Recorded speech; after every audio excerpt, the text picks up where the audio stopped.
Hey guys, my name is Troy, and today I'll be talking about why I moved to St. Thomas, how I ended up moving to Alaska, and just my overall experience. People for a couple of years now have been asking me, like, how did you end up doing this? Like, you had no family, you had no friends in St. Thomas, you was Virgin Islands, and how did you end up in Alaska? So today I will be sharing my story, and if you guys like it, I want you to like, comment, and subscribe. And I do have a bunch of other stories that I will be uploading, like as far as me being a flight attendant. A lot of people ask me, how did you end up being a flight attendant? What was the process? So hopefully you like my story and you continue to come back. So I'm going to get right into the video of how I ended up moving to St. Thomas in Alaska. Alright, so basically, I had a pretty good life. Like, I graduated from college, Long Island University to be exact. And right after college, I got this good job, which was, I was a travel agent. So I would plan people's vacations, I would do honeymoons, wedding destinations, I would do corporate events. So I had a pretty good job. It was a 9 to 5. I had an apartment in Queens, New York, and Kew Garden Hills, and I had a roommate.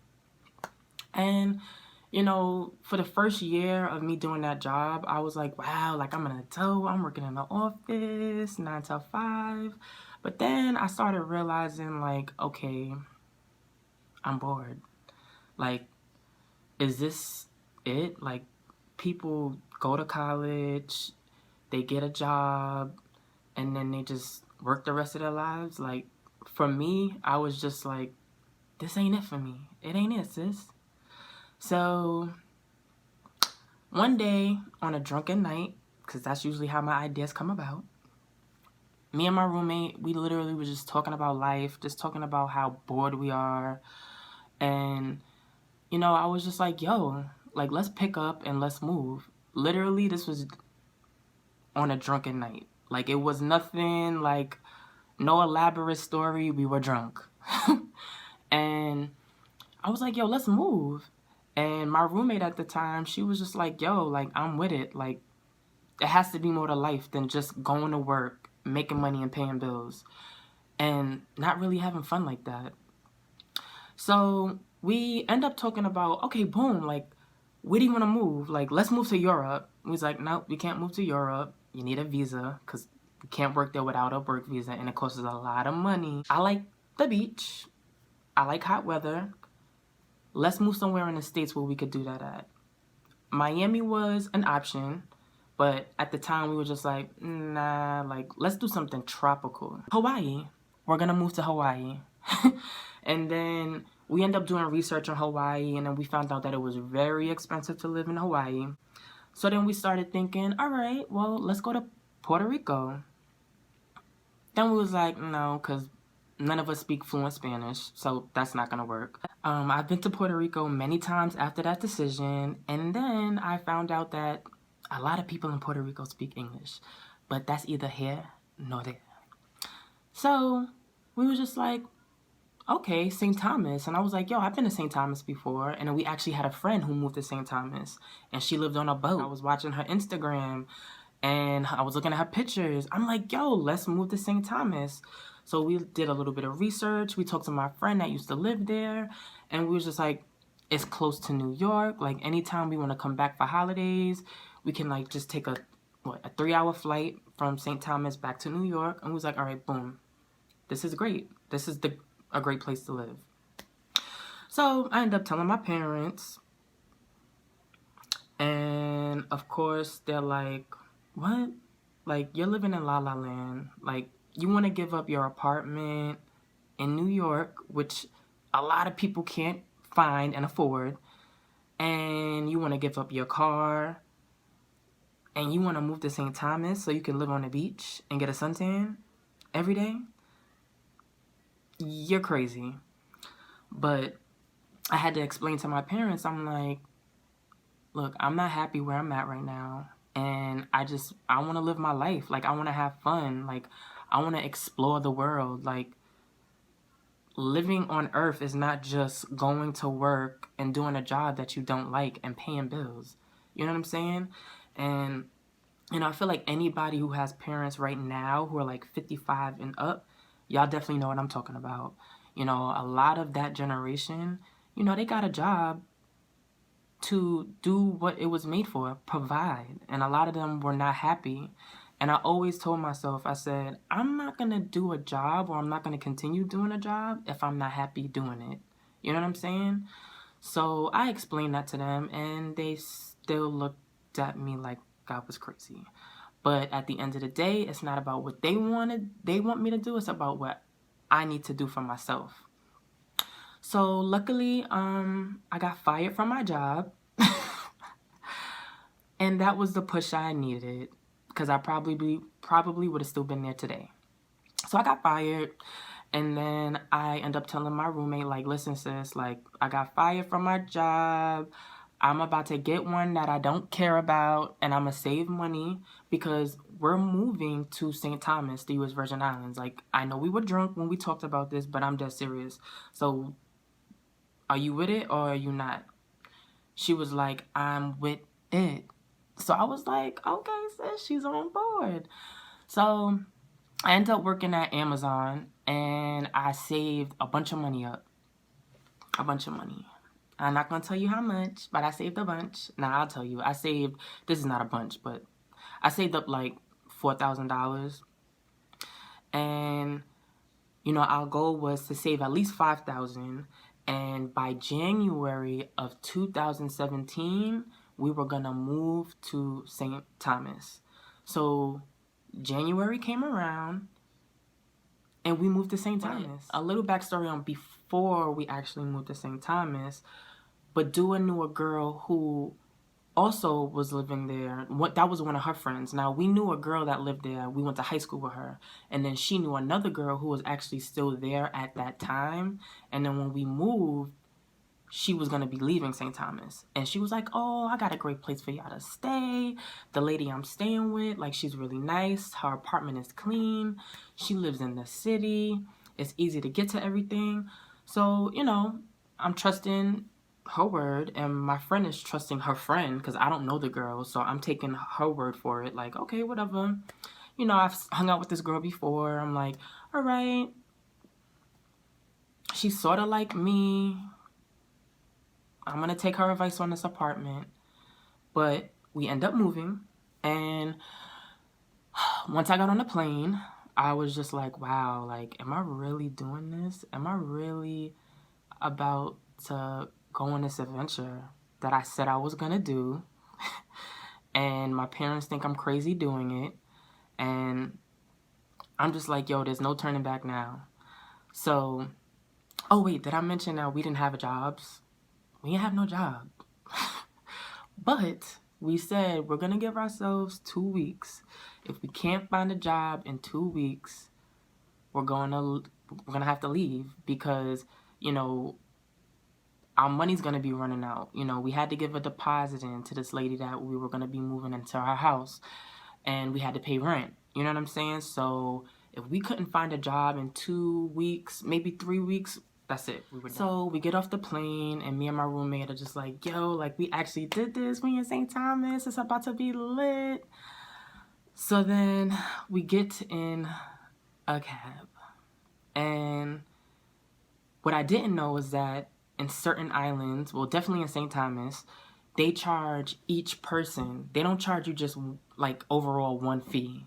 If it's 3 people in the van and it's the same party, they charging each of y'all $25 each. So they make bread, okay? But we weren't prepared for that. So we end up getting this, this cab driver, and we put our bags in there, and then he's like, okay, well, it's going to be $25. So we're like, okay, no problem. We good. We lit. He's like, each. So then we was like, nah, let's go find another cab. So we end up getting out, and we ask, other drivers, like, how much is it going to cost to get to this address? And they're all just like, oh, it's going to be 30 each. So now we're like, all right, we're going to move to the next guy. How much is it going to cost? Oh, it's going to be $35 each. So now we're looking back at the guy, and the guy's looking at us like, come on back. So whatever, we end up getting his cab. We gave this guy $50. Now, remember I told you that the girl that recommended us the place to stay said that the place was gonna be in town. I mean, I saw town. We passed town.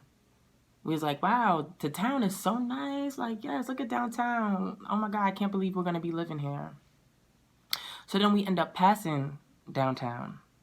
And then we started going up a hill. Not a hill like this, but a hill like this.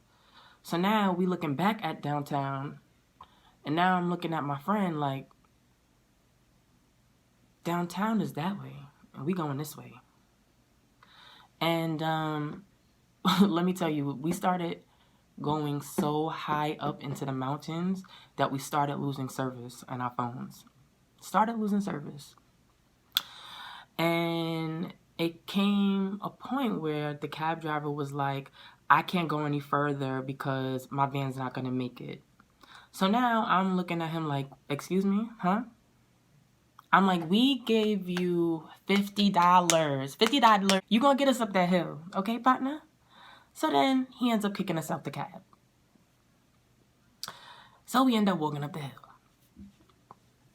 Right there, I'm like, all right, this experience right now is throwing me for a loop because sis told us that the apartment that the house that we were going to be living in was going to be in town. This ain't in town. This is in the mountains, the Andes Mountains, okay? We can't even use our phones. That's how high up we are. So we end up getting to the garage of where we were supposed to be staying. Dog feces everywhere. Now I'm looking like, okay, what's going on? She told us this place was clean. So then, we're like, all right, we're going to make the best out of this. You know what I'm saying? Everything's all right. So we end up going to the house. And we ring the doorbell. The lady comes out. The lady was very nice. She was nice. I'm not going to take... The lady was nice. So then we end up walking into the house. We introducing ourselves. She's like, oh, my God. She's like, so nice to meet you guys. She told us, your friend told us a lot about you guys. But she didn't really tell her much about me because she didn't really know me like that. But she definitely told the lady a lot about my friend Badua. And, we're just like, okay. And then we see, like, 3 dogs. And I'm like, in the description, there was no dogs that were said to live in this house. The place was junky. It was messy. And now I'm just like, okay. Like, I can't stay here. Like, I'm not gonna stay here. So now she's giving us a tour of the house. She had a balcony, right? The balcony door was open. Then she had 2 bunny rabbits in a cage. The cage was full of rabbit feces. Now, remember I told you we were on a mountain. She had a balcony. The door was open. So all that breeze that's coming through is hitting me in the face. And now I'm smelling rabbit doo-doo. Not to forget that when I got up the hill and went into the garage, there was dog feces everywhere. And I was just like, what did I get myself into? What did I get myself into? Now me and my friend are just like looking at each other like, oh my God, like we can't stay here. We were told that the place was going to be in the was not going to be in the mountains. It was going to be in the city. We were told that this lady was very clean. Her house was spick and span. She never mentioned anything about dogs. So at this point, me and my roommate are just like, all right, like, let's tell her that we're going to go eat food. We left our bags there because we didn't want to be sus. Like, we don't want to, like, take our bags and she'd be like, well, y'all ain't give me no money, so where you think you going? So we end up going to this restaurant and we're literally just sitting there like there was a point in time where we weren't even talking. We were just like, what did we just get ourselves into? Now, I'm going to just say this. I learned the lesson, which I will never do again. I'm never going to do this again. Never listen to anybody who has an opinion on a living situation for you. You know what I'm saying? The person could look like you, dress like you, have the same habits as you, but everybody's living situation is different. And that's one thing that I've taken away from that experience. I will never move somewhere if I haven't seen that apartment, let's just say through Skype, or I haven't visited that place first, you know? So I just wanted to mention that. Don't ever listen to someone about a living situation for you. Boom. So let me get back to us being at the restaurant, being depressed. So, whatever, we end up talking, and the waiter comes. The waiter was mad nice. You know, she asked us where we were from. We told her, we was like, yo, we're from New York. You know, we moved down here. She's like, well, where are you guys staying?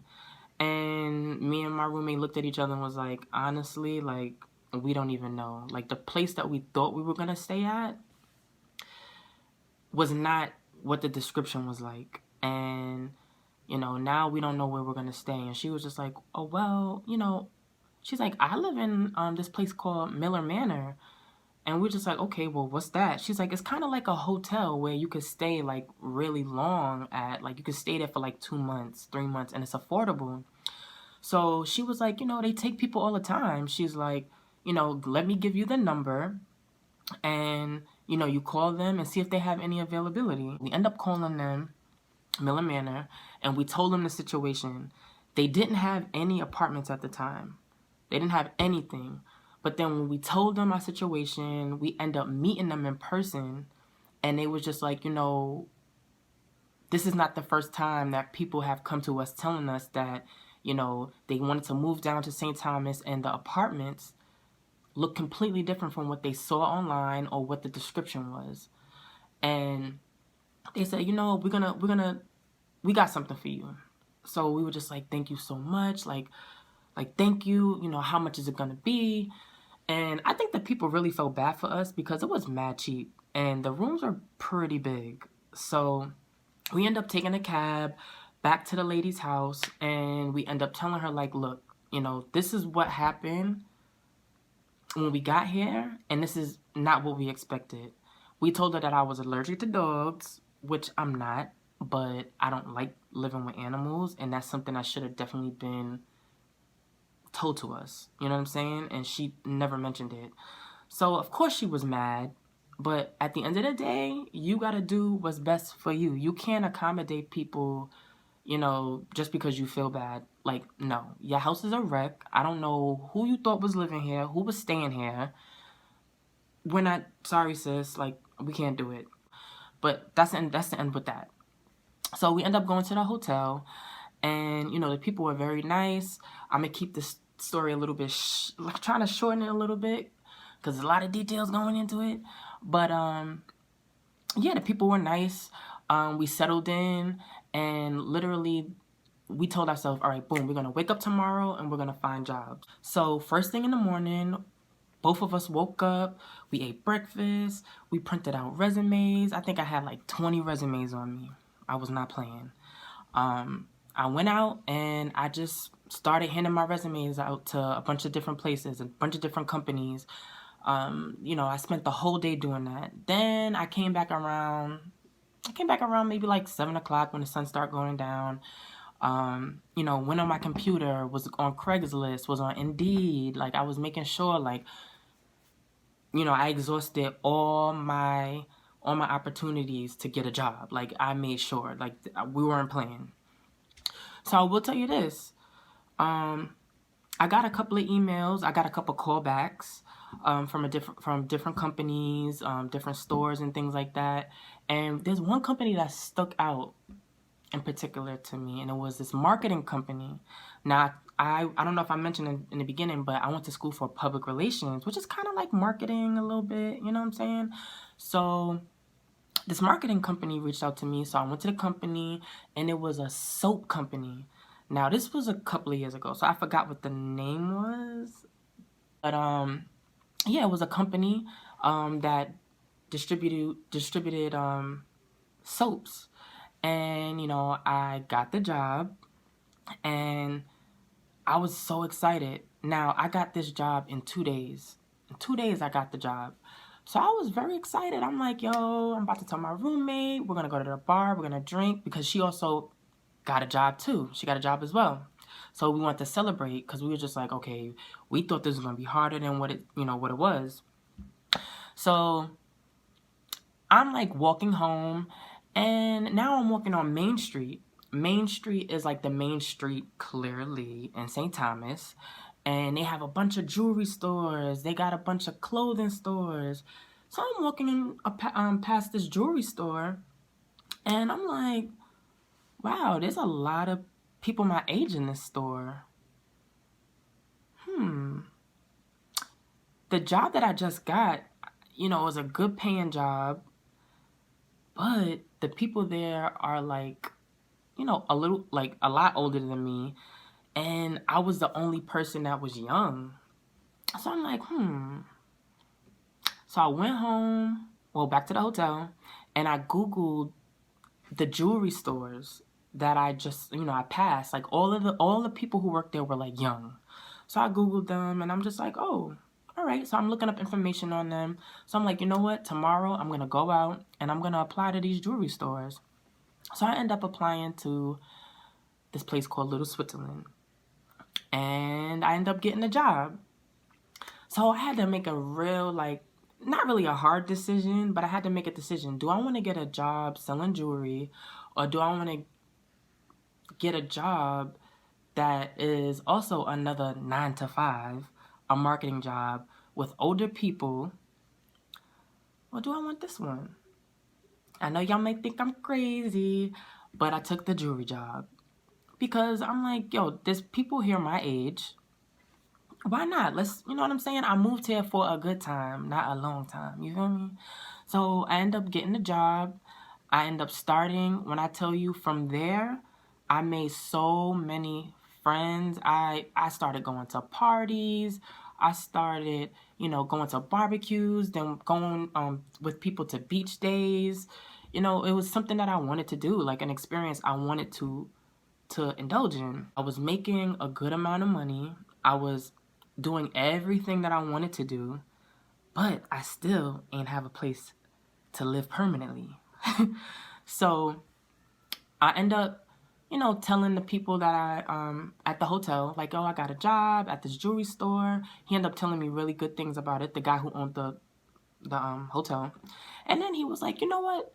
Now that you mention it, somebody up the street is moving from their 3-bedroom apartment back to the States, and she's looking for somebody to live in her apartment. So I'm just like, are you serious? He's like, yeah, like, you want to meet her? So we end up meeting her. She loved me and my friend Badua, my roommate friend Badua. She ended up loving us, and she gave us the apartment. When I tell you this apartment was so nice, it was like we had a mango tree. We had a mango tree in our house, okay? On our property, we had a mango tree. We had a big living room. We had a big kitchen. We had 3 big bedrooms. So we were just like, wow, like things are really turning up. Like I have a job. She has a job. I'm making friends. We got an apartment. It couldn't get any better than that. And the rent was fairly cheap. And I forgot to mention, it was downtown. So it was in the middle of everything. It was easy to get places. It was easy for me to walk to work from where I lived. It was amazing. We ended up moving into the apartment, and, the rent was cheap, and we were just living our best lives. There was times where I wouldn't even see my roommate for like 2 days because, we had different schedules. She had her friends, I had my friends, and, sometimes, and then when we did see each other, we would link up in the living room. Oh, what you do today? And I would tell her what I did, and she would tell me what she did, and we would just be like, yo, like, this is the best decision we ever made. You know what I'm saying? Like, come on, like, what? So then, now I'm going to get into how I got to Alaska. So, a lot of people don't know in the jewelry business, especially in the Caribbean, you can transfer anywhere you want to transfer to in the Caribbean. So, my store had places in Cancun, Mexico. They had places in Alaska. They had places in Barbados, Jamaica, Cayman Islands, New York, like all over the world, basically. So one day I'm out with my friends. Now I'm there for about 3 months, right? And my friends are like, well, we got to start getting ready for Alaska. So I'm like, say what now? Alaska, huh? what are you talking about? Y'all going to Alaska? They're like, yeah, like during the slow season in St. Thomas, they send their best sellers to Alaska, either Skagway, Ketchikan, or Juneau. So I was like, wow, like that's interesting. I had no idea that people living in the Caribbean or people working at these jewelry stores went to Alaska during their busy season, which was in the summertime. Now, mind you, it was April, so everybody was leaving at the end of April or beginning of May. So I was just like, no, like, I'm having so much fun with y'all. Like, I can't believe your guys are leaving. So they said, well, you can come with us. Just ask the boss. Maybe the boss, you know, he didn't tell you because you just got here. So maybe he doesn't know, you know what I'm saying? So I was like, you know what? I'm going to talk to my roommate first because we came down here together. And I don't want to just leave her, let's just say, if the guy says yes. So I told her, I'm like, hey, like, you know, the people I've been hanging out with told me that I have an opportunity to actually move to Alaska, make more money in Alaska than I'm making in St. Thomas, have a place to stay, have a company car, and this is something I'm really interested in. And so she was like, well, I mean, just as long as you pay your half of the rent, we lit. So I was like, enough said. Say less, sis. So I end up going to my boss, and I'm like, so I heard that you guys were going to Alaska. You know, you pick out certain people. I want to go to Alaska. So he was like, oh, well, I didn't know that you wanted to go to Alaska because you just moved here. And, you know, you've been here for 3 months. He's like, you're a very good seller. He's like, but I just didn't know. I said, well, I'm interested. So what's up? So he was like, all right, well, when do you want to go? Yes, it was that easy. When do you want to go to Alaska? So I was like, well, I want to be here for my birthday. So anytime after my birthday, which is May 3rd, anytime after that, he was like, all right, no problem. He said, I'll have your information in about 2 weeks. I said, what? So I'm going to Alaska. He was like, you said you want to go to Alaska, right? So I was like, oh, okay, all right, no problem. So I'm excited now. I'm telling my friends, I'm like, I'm going to Alaska. They was like, but are you going to Juneau? Because that's where we're going. In 2 weeks, I found out he booked my ticket from St. Thomas to Juneau, Alaska. So that's how I started living in Alaska. Then I had to really sit down and think, like, wow, I up and left everything in New York. I moved to, like, paradise to me. 3 months later, I'm about to move to Alaska. I'm about to be living in Alaska, having a free plane ticket from St. Thomas to Alaska, having a free apartment to stay in, a company car. Never in a million years would I have thought me would be living in Alaska. Alaska was never even on my bucket list. You know what I'm saying? This experience has opened my eyes to so many different things, so many different cultures, so many different backgrounds. And to think that, you know, I was a little discouraged, you know, because, you know, my parents were just like, I don't think you should do this. Like, this doesn't make sense. And, you know, listening to other people's opinions and just, like, second guessing myself. And, you know, in life, I feel like people need to take risks. And not risk that's going to, you know, get you killed or anything like that, but take risk. Like, don't be afraid to follow your dreams. Don't be afraid to do things that you really want to do. You know, so do you. If you want to explore the world, make sure you find a way to do it. Save your money. Do your research. Anyway, so I end up getting to Alaska, and my view was beautiful. You know what I'm saying? I met like native Alaskans. I just had so much fun, and it was an experience that I never thought I would have. Like, I went hiking, I went to the glaciers, I seen whales jumping out the ocean. Like, what? Like, I can't believe, like, are you kidding me? So just follow your dreams. Don't listen to what other people have to say, you know. And at the end of this video, which is coming soon, which is probably about now, I'm going to show you pictures of me in St. Thomas And I'm also going to show you pictures of me in Alaska. My next video is definitely going to be about how I became a flight attendant. And it kind of is a continuation of this story. So please stay tuned, and I hope you enjoyed.